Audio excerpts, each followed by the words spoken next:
today that are hearing voices that are not His voice. They're saying it's His voice, and they're being deceived.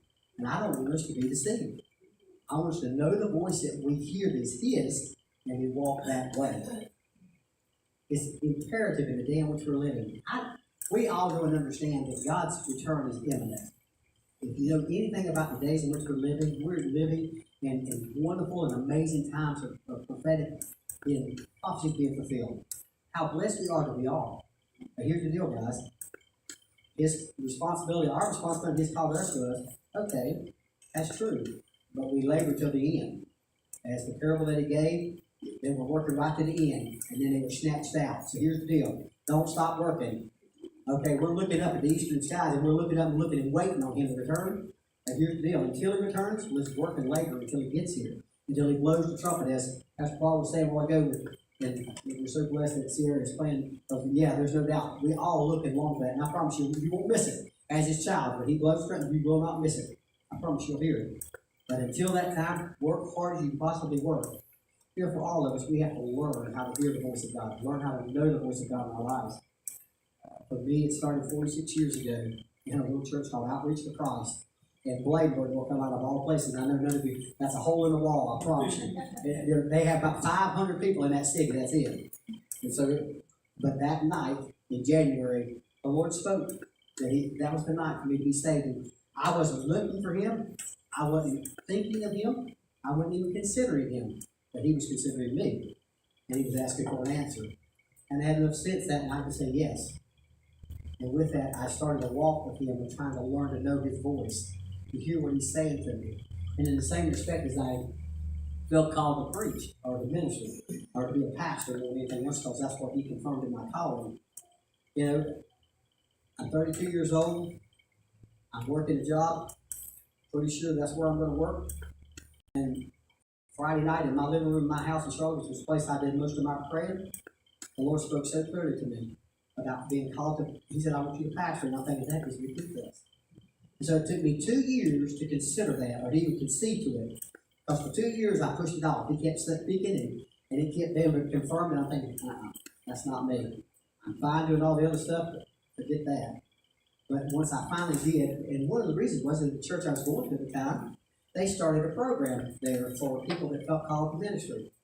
And the Lord said, I want you to be a part of that program. Fine.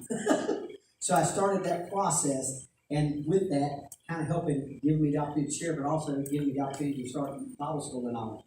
And guys, that was hard because He was trying to teach me, just trust me. It's not about you, it's about me.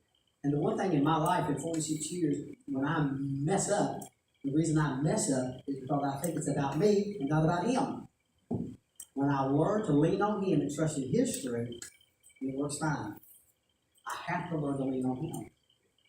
And guys, it's the same as when I came here, gosh, I believe we were talking about the other day, September 17 years ago. July 15th, actually, 2007, as I got up to speak that Sunday. And I was just here just to speak because I hadn't preached in a year or so. So I thought, I just want somewhere preaching. I had a friend that was preaching here. So I came here, and he let me preach 2 Sundays because he wasn't going to be here.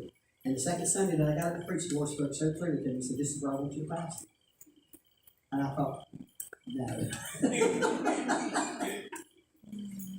But I knew that Sunday, that's what He asked. And there was no other, what do you do? And the one thing I've learned over my lifetime, either I'm going to fight with Him, or I'm going to surrender to Him. I'm going to do what He's asking me to do. And I've learned it's a whole lot better to surrender and just say, yes, Lord. And as I share this morning, I'm going to share a story out of 1 Samuel chapter 3. We all know this story. It says, now the boy Samuel ministered to the Lord before Eli.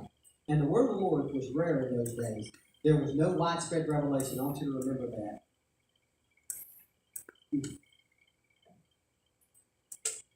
That part of that scripture makes me think of the day in which we're living in.